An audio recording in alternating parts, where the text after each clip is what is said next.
What's going on, guys? This is Mike with Team Dragon, back with another episode. Today we're at Shearon, North Carolina. It's about 10 o'clock in the morning, and it's the end of March 2016. And my target species this afternoon is going to be white perch and probably catfish. So I brought with me about 3 cartons of night crawlers, and I'm using a drop shot rig with 8-pound monofilament. And I plan on going out to the depths of the main lake, where the water column is going to be approximately 25 to 35 feet of water. And hopefully, since the water hasn't really warmed up much with their ambient temperature in the mid 50s and lows in the 30s, we're going to hopefully get on some fish down deep. Now, the largemouth bass are probably lurking around, but I haven't had any intentions of targeting them. I know that they've been pounded by a lot of the local bass tournament fishermen, so I decided to see what I can whip up on some bottom rigs, and I hope you join along and come with me and see what it is that we can pull out this wonderful afternoon.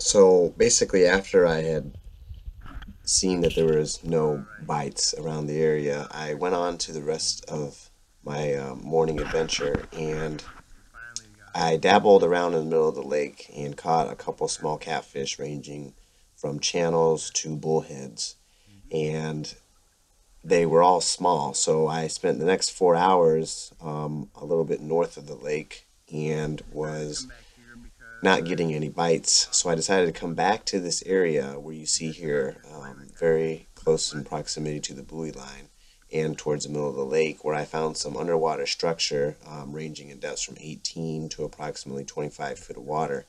And I decided to stay in the area. So this is approximately maybe 2 to 3 in the afternoon at this point.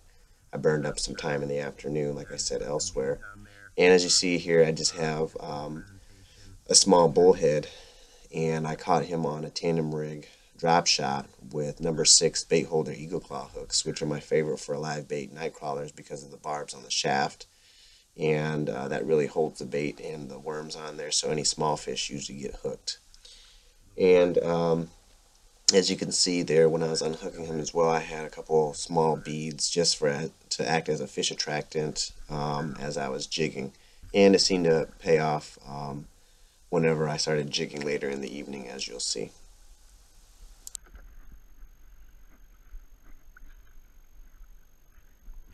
Okay, exactly that. Something small.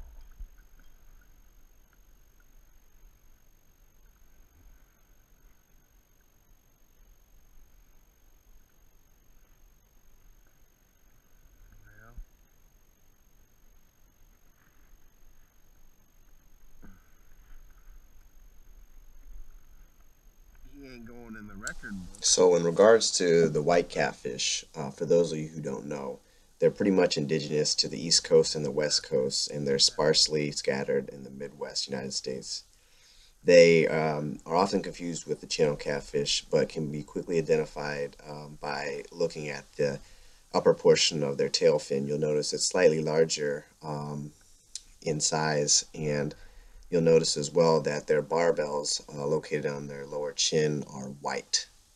And the eyes are kind of situated a little bit more forward, and they don't have so much a slender body as a channel catfish. They're really more forward heavy, so you'll notice most of the white catfish have a really plump belly and just bigger shoulders and just a bigger head. They look like an awkward catfish because of the way their eyes are oriented to their mouth and the circumference of their stomach. but regardless, they're often misinterpreted as a channel.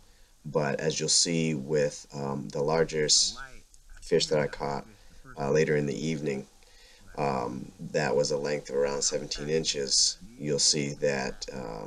it's kind of an awkward looking fish. It can also be misidentified as a blue cat as well. Fish. The all time record for North Carolina, or the state record, I should say, is actually only 13 So it's pounds. So the fish that I caught today in a 8, length of 17 inches, I'm and assuming was only should about allow two and you a some half time pounds to or so, far from put the in some state work. record.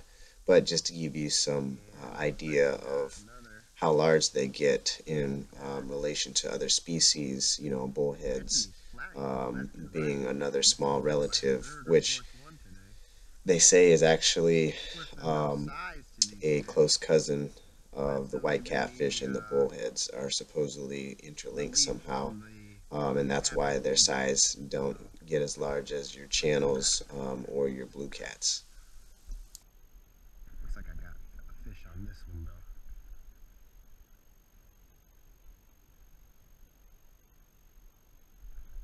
There it is, fish on.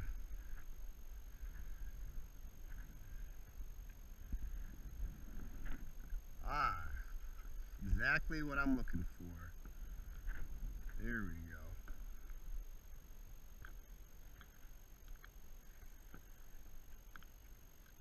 Kind of hooked up to the other line, which is not good. Small fish.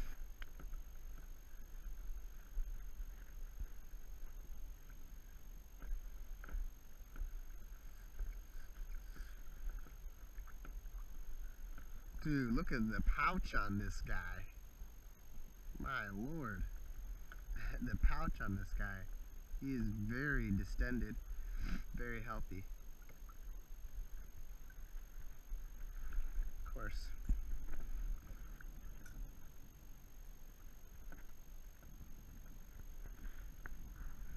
Wow.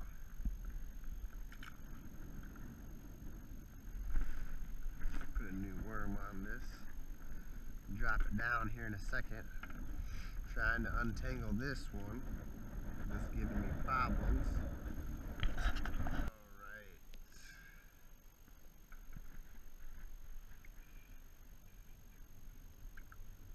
Perch are starting to come up a little. Got a bluegill head on the back. Perch are coming out for the evening time.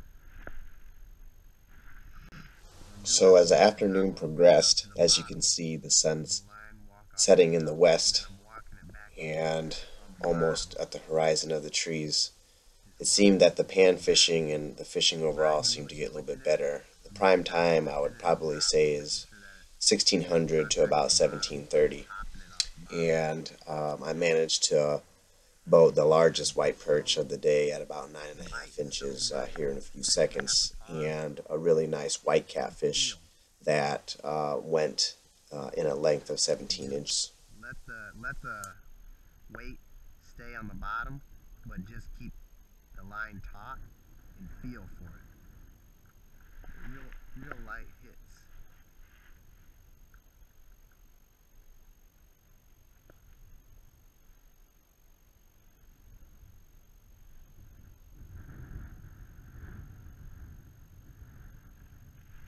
Here we go. Fish on.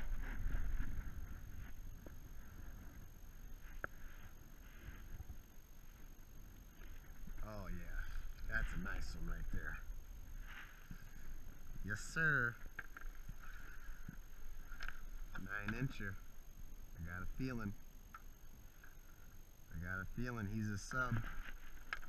No dinks on deck, boys. This one might be a sub. Let's check him out. See what we got. Yes sir, 9.5. Biggest one today. 9.5. Ah, good fish. This is a better fish right here.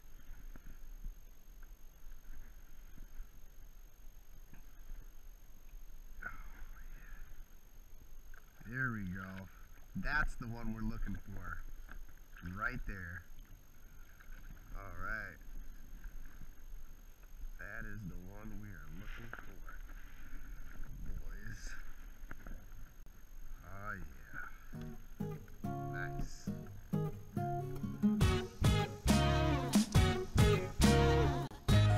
So this concludes my day out in Sharon Harris, North Carolina.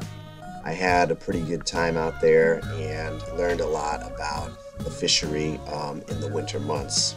Here's a collage of a couple fish that I've caught and released: some channel catfish, some bluegill, and in regards to the equipment that I'm using, the only weak point in the bait holder hooks that I found is that the barbs have a high frequency of breaking around the shaft because it's just a weak point in general.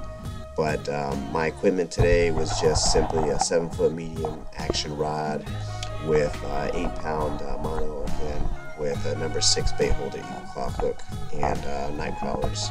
I was using about a 1/4 ounce weight for the drop shot rig, and my bottom hook was approximately 6 to 8 inches from the bottom, and most of the fish hit that hook instead of the second hook up top. This is footage of my last experience there at Shearon Harris when I was trying to target the largemouth bass, and this is the only one that I caught. So in regards to the video today and the fishing report, this is Michael Team Dragon. If you guys have any questions or suggestions, don't be afraid to comment below in the inbox. Like always, like, subscribe, and stay safe on the water. Tight lines.